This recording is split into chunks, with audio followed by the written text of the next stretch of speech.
আসসালামু আলাইকুম প্রিয় দর্শক, আমি জেসমিন বলছি খুলনা থেকে। আপনারা দেখছেন জেসমিন ক্যাফে অ্যান্ড ব্লগস।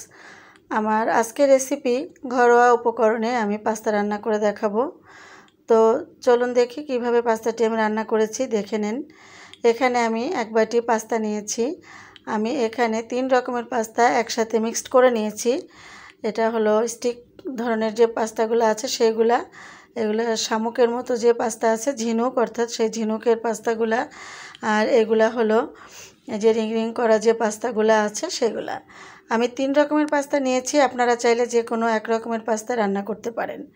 তো পাস্তাগুলোকে এখন আমি গরম পানি দিয়ে সিদ্ধ করে নিব। আমি চুলায় পানি দিয়েছি, পর্যাপ্ত পরিমাপের পানি দিয়েছি, যেহেতু আমি পাস্তাগুলোকে সিদ্ধ করে নিব।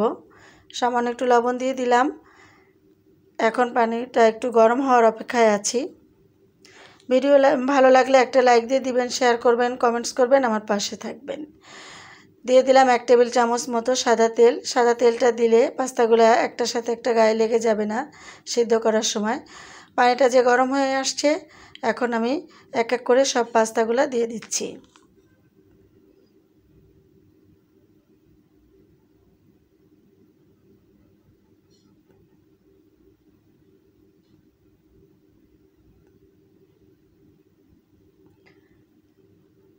ভালো করে নেড়েচেড়ে ঢাকনা দিয়ে ঢেকে এখন সিদ্ধ করে নিব। আপনি যদি আমার চ্যানেলে নতুন হয়ে থাকেন, আমার চ্যানেলটি সাবস্ক্রাইব করার অনুরোধ রইল। পাশে থাকা বেল আইকনটি অন করে দিবেন, তাতে করে আমি যখনই কোনো ব্লগ ভিডিও দিব আপনি সবার আগে নোটিফিকেশনে দেখে নিতে পারবেন। তো পাস্তাগুলোকে কিন্তু নেড়েচেড়ে আমি ঢাকনা দিয়ে সিদ্ধ করে নিয়েছি। তো অনেকটাই কিন্তু সিদ্ধ হয়ে গিয়েছে। আমি এখানে 7 মিনিট মতো সিদ্ধ করে নিয়েছি। আপনারা যে ব্র্যান্ডের পাস্তা নেবেন সেই ব্র্যান্ডের প্যাকেটের গায়ে দেখবেন লেখা আছে কত মিনিট লাগবে সিদ্ধ হতে। আমি যেটা নিয়েছি সেটাকে 7 মিনিটের মতো সিদ্ধ করতে সময় লেগেছে আমার। এখন আমি একটা ছাঁকনি দিয়ে পাস্তাগুলোকে তুলে নিচ্ছি পানি থেকে। একটা ফ্ল্যাট প্লেটে আমি ছড়িয়ে দিচ্ছি, যাতে করে একটার সাথে একটা না লেগে যায়। আর এই পানিটা কিন্তু আমি রেখে দিব, পরবর্তীতে কাজে লাগাবো। থাকেন আমার সাথে কি করব দেখে নেবেন। চলে গেলাম রান্না করতে। চুলায় একটা ফ্রাই প্যান দিয়েছি, আর এখানে আমি 2 টেবিল চামচ মতো সাদা তেল দিয়ে দিলাম। প্রথমে আমি কিছু চিকেন নিয়েছি, একটু লম্বা লম্বা করে কেটে। মুরগির একটা বুকের এক পাশের অংশটা নিয়েছি, তো এটাকে আমি চিকন করে কেটে নিয়েছি। এখন তেলের উপরে দিয়ে দিলাম, আর এখন দিয়ে দিচ্ছি সামান্য একটু কালো গোলমরিচের গুঁড়া, আর অরিগানো দিয়ে দিচ্ছি সামান্য একটু। জাস্ট একটু কোনো রকমে দিয়ে আমি ভেজে নিব চিকেনটাকে তেলের উপরে।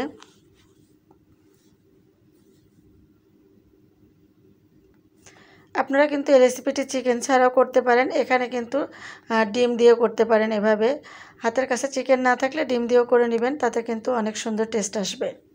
চিকেনগুলো আমার হয়ে গিয়েছে, আমি এখন তুলে নিচ্ছি। আমি এই কড়াইতেই রান্না করব।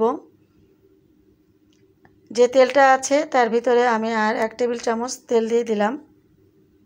আপনারা চাইলে কিন্তু বাটার দিয়েও রান্না করতে পারবেন। আমি 1 মুঠ দিয়ে দিলাম রসুন কুচি।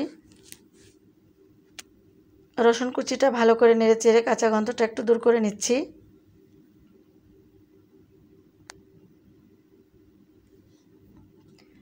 এই পর্যায়ে আমি বড় সাইজের 3টা পেঁয়াজ কুচি করে দিয়ে দিলাম। পেঁয়াজ কুচি দিয়েও ভালো করে নেড়ে নিতে হবে।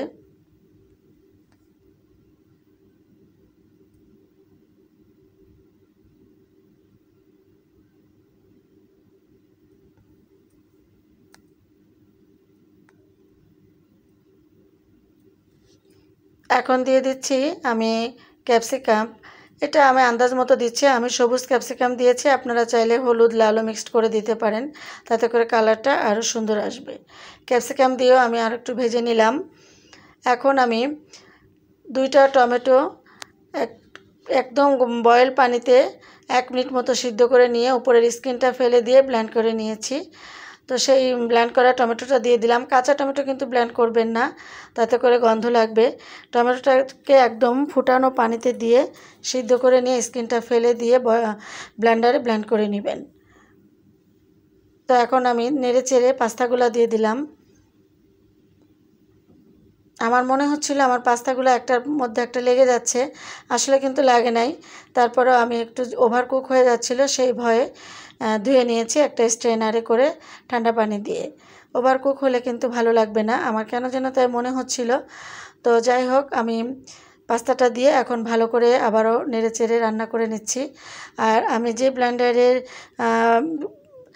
টমেটোটা ব্লেন্ড করে নিয়েছি সেই পাত্রে আমি যে পাস্তাগুলো সিদ্ধ করে রেখেছিলাম, বলেছিলাম যে পানিটা পরবর্তীতে কাজে লাগাবো, সেখান থেকে 1 চামচ মতো, এটা টেবিল চামচ পানি নিয়ে আর টমেটোর যে ব্লেন্ড করা ইয়েটা ছিল তার ভিতরে দিয়ে দিলাম।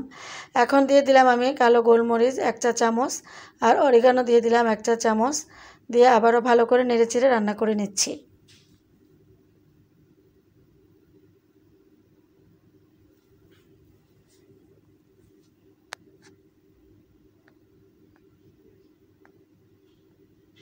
এই পর্যায়ে সামান্য একটু লবণ দিয়ে দিলাম, যেহেতু লবণটা আমি সিদ্ধ করার সময় দিয়েছি, এই জন্য লবণটা কিন্তু খুব বুঝে শুনে দিতে হবে, যেহেতু চিকেনেও আমি লবণ দিয়েছি।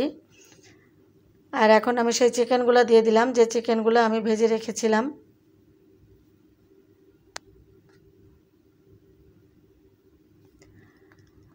এক চা চামচ দিলাম চিলি ফ্লেক্স, এটা কিন্তু স্বাদটা অনেকটা বাড়িয়ে দিবে। তো চিলি ফ্লেক্সটা দিয়ে আবারও ভালো করে নেড়ে চেড়ে নিচ্ছি। এখন দিয়ে দিব টমেটো সস। আমি এখানে 3 টেবিল চামচ টমেটো সস দিয়েছি, একটু বেশি পরিমাপেই দিয়েছি, আমার কাছে ভালো লাগে তাই আপনারা আপনাদের পরিমাপ বুঝে দিবেন। তো টমেটো সসটা কিন্তু একটু বেশি দিলে খারাপ লাগে না, ভালোই লাগে।